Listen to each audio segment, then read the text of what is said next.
where I wanted to start, and David, I'll ask you first. Give us like a minute on sort of what the thinking was that led Shell to create, headquartered in Houston.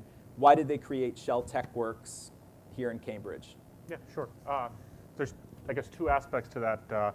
Why set up Shell TechWorks and why Boston? So Shell TechWorks was set up primarily to solve some of Shell and oil and gas's biggest problems. If you don't know the oil and gas industry, it's actually very insular, and so the premise behind Shell TechWorks is that no one that works there is from the oil and gas industry. And instead what we do is we take people that are outside that industry, that have an entrepreneurial spirit, and we put them into this group with a primary focus of taking really top challenges within the oil and gas industry and finding different ways to solve it. And actually that's very important that we come from outside the industry with our different lenses to look inside of it.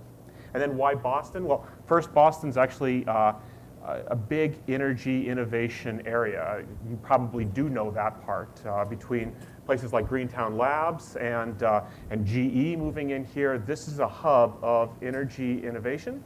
And the people that are here, whether it's from universities or whether it's just from other startups, have an entrepreneurial bent. That's what we want to capture. So about how many people today, and you guys we should mention, are in kind of your own dedicated space? It doesn't have other Shell operations happening there, right? Right, no, and in fact, being far away from both the Netherlands as well as Houston is important for us because it keeps us different, right? And it keeps us having a fresh perspective. We have about 70 people. Over half of those are engineers doing real engineering on projects that we hope one day will become products commercialized through the ecosystem here in Boston and elsewhere. And most importantly, what is your Star Wars character? So I'm General Tarkin. I rule through fear. And I chose that so that I wasn't Jar Jar Binks. Yeah, and we were talking with the head of marketing for Shell TechWorks, Ellen, just about how few good female characters there are to pick from in the Star Wars universe. If you would like a seat, there are some seats up here. We won't call on you. There's one seat over there, another seat there if you'd like to sit down.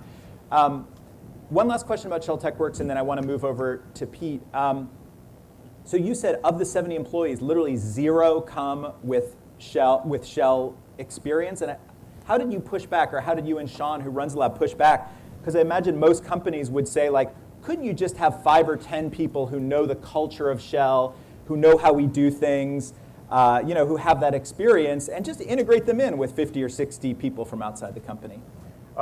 Yeah, so that's our secret sauce, actually.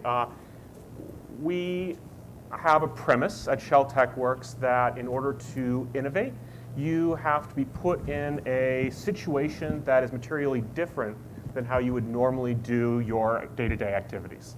And so for an oil and gas person to do an oil and gas project is part of their day-to-day. And they're going to rely on their expertise and the experiences of others that have done it before them to evolve. And what we really want to do is we want to change that.